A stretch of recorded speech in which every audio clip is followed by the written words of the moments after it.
Jordan Peterson, a regular university professor, became famous for going against the current. Finally a voice, finally a figure who doesn't simply go with the flow. He captured the attention of many young people who wanted someone to listen to, and concrete advice on what they could change in their own lives and everyday routines. Materials were created for young people who needed something to think with, introductions to psychoanalysis and to metaphysical science itself. He did what Slavoj Žižek and Alain Badiou called corrupting the youth. Of course, they meant it in a positive sense, so they used it for philosophy, so philosophy should corrupt the youth. And let me be very clear here. There was something compelling at the beginning of Peterson's career, but now he has gone completely off track. But how was Jordan Peterson able to do this? I mean, he was a regular Freudian, no new theory, no innovation. In my opinion, Slavoj Žižek can revive what people loved and admired in the earlier Jordan Peterson. I will begin by introducing early Peterson's thinking, mainly his passion for Sigmund Freud. Then we will delve deeper into the work of a major Freudian thinker, Jacques Lacan, who helped revive Freudian ideas in the mid-20th century. Some remember the iceberg from Freud, which is wrong by the way, but here we're going to talk about the three mysterious rings.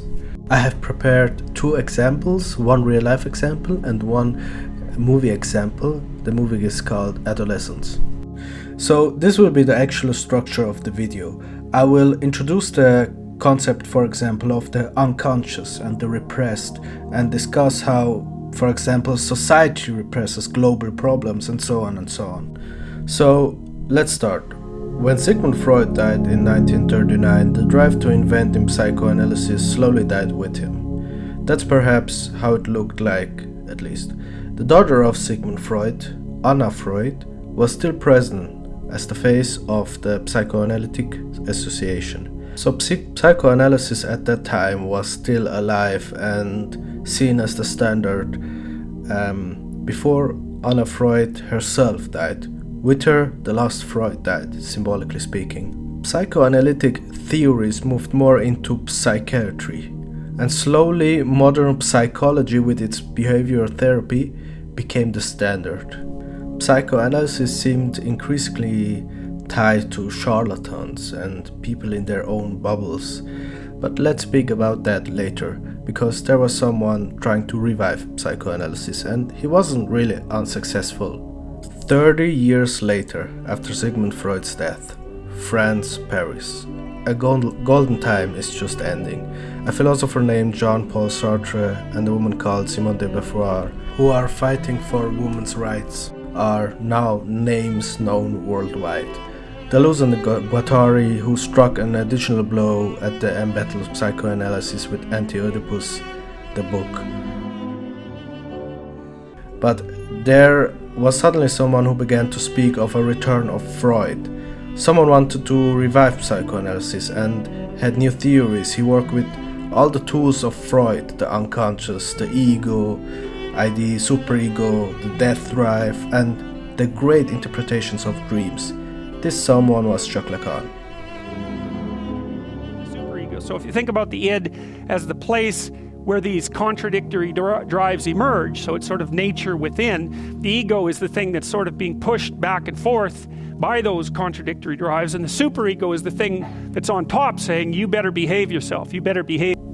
Starting with the ego that is constructed through childhood and all its events and traumas, this is the ego. It's events, it's traumas, it's things that happen to you and which constructed the I, the who you are.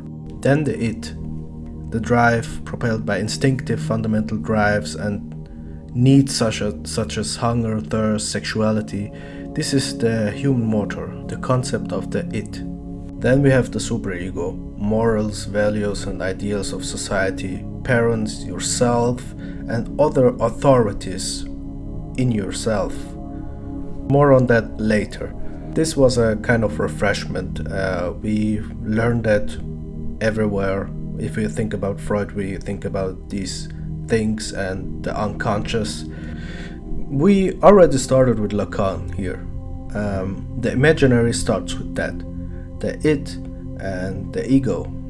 The ego is a fundamental, I mean, it's the individual itself.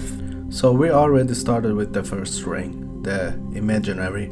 We can quickly also talk about the second ring before we start to criticize. So for Lacan, language is how the unconscious is structured. He's famous for saying that, or for thinking in that way. Doesn't sound world-breaking, doesn't sound huge. Language, okay, we know of that, we speak it. But if you really think about it for a moment, language is everywhere. You have individuals, each with their own name, and you look around and you see large wood sticks with green stuff on it, and you call it a tree. We give things names, traumas, video game pets, or it can be anything. We have a name, a title, a description for everything. And words have, or language has, impact, huge impact. If you think about it, if someone has a Japanese name, that person starts to tarry with the Japanese culture or learn more about it. It starts being connected. So we already are at the second circle of the three circles there are. We are going to explain the circles even better. The examples I have prepared now. Through the examples, the whole thing will be hopefully understood better. But it's important to know that they are linked to each other.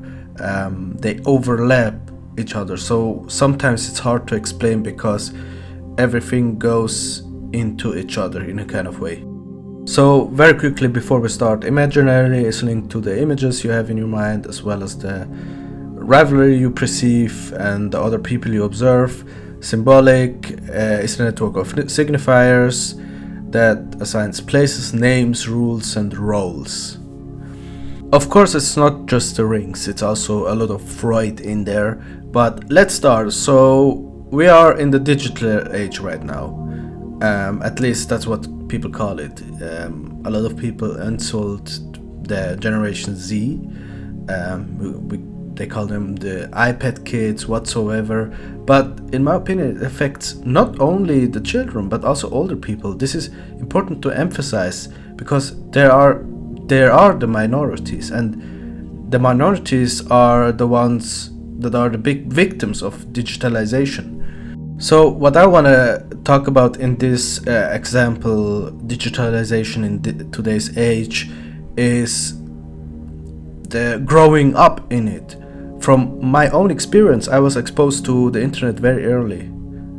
I already had a smartphone and I was able to even go into adultery things very quickly with my friends and laugh about these things. But they were real, they were experiences. There were traumas, experiences, events, memories. Things have changed. Even dating, meeting each other, you can do it now online. Most of the young people do it online nowadays. And dating is a problem. And this is why I want to emphasize on Slavoj Žižek's work again. His name will be mentioned again and again. I recommend his work on Xiang Miao, a Chinese anthropologist who has the concept of the near. So we're losing the near. I, for example, had a family member in Germany telling me how there are less and less bars, even here. There's a lot of isolation happening. But back to the online world, we're going to talk more about the posts they do, the way they talk, they present themselves, the perfect side of themselves.